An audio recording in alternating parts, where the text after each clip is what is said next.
السلام علیکم دوستو، میرا نام ہے یحییٰ طاہر اور آپ دیکھ رہے ہیں نمی اسٹوڈیو۔ دوستو، اللہ پاک نے پاکستان میں بے شمار نعمتیں جو کہ جواہرات کی صورت میں رکھی ہیں، جن میں سے ایک نعمت نمک بھی ہے۔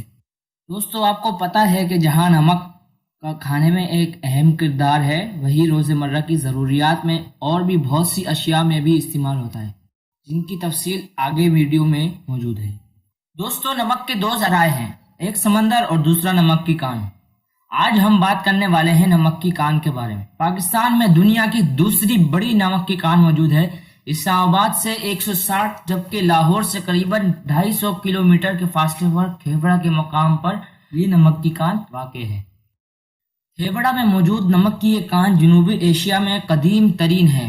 کہا جاتا ہے کہ جب سکندر اعظم 322 قبل مسیح میں اس علاقے میں آیا تو اس کے گھوڑے یہاں کے پتھر چاٹتے ہوئے دیکھے گئے۔ ایک فوجی نے پتھر کو چاٹ کر دیکھا تو اسے نمکین پایا۔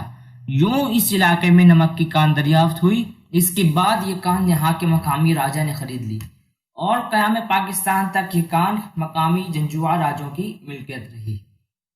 کھیوڑے کی نمک کی کان کا موجودہ نظام چودھری نظام علی خان نامی انجینئر کا بنایا ہوا ہے۔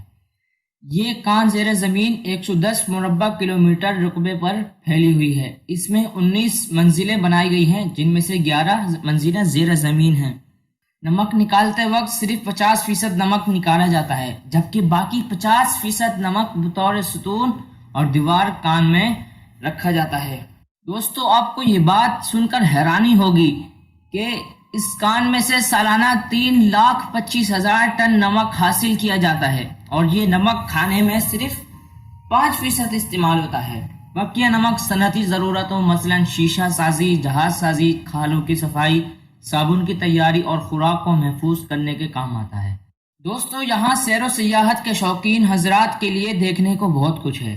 سیاحوں کے لیے اچھے انتظامات موجود ہیں۔ سالانہ کئی لوگ یہاں کی سیر بڑی شوق سے کرتے ہیں، جن میں غیر ملکیوں کی ایک بڑی تعداد شامل ہے۔ کان کے مختلف حصوں میں بعض عمارات بنائی گئی ہیں۔ ان میں سب سے مشہور نمک کی اینٹوں سے بنائی گئی مسجد ہے، جس میں بجلی کے کمکمے بھی نصب کیے گئے ہیں۔ اس کے علاوہ ایک نمک کا ہسپتال بھی موجود ہے، جہاں دمہ کے مریضوں کا باقاعدہ علاج کیا جاتا ہے۔ کان کا وہ حصہ جو شیشے کی طرح صاف و شفاف ہے، انسان کو حیرت میں مبتلا کر دیتا ہے۔ اگر اس کے ایک طرف روشنی ڈالی جائے تو دوسری طرف سے روشنی نکلتی دکھائی دیتی ہے۔ اس حصے کو شیش محل کے نام سے جانا جاتا ہے۔ اس نمک سے کاریگر مختلف قسم کے ڈیکوریشن پیس بناتے ہیں جو مہنگے داموں فروخت کیے جاتے ہیں۔ وہ ان پر وارنش کی تہ جما دیتے ہیں تاکہ موسم کی نمی ان پر اثر انداز نہ ہو اور نمک کی وجہ سے گھل نہ جائے۔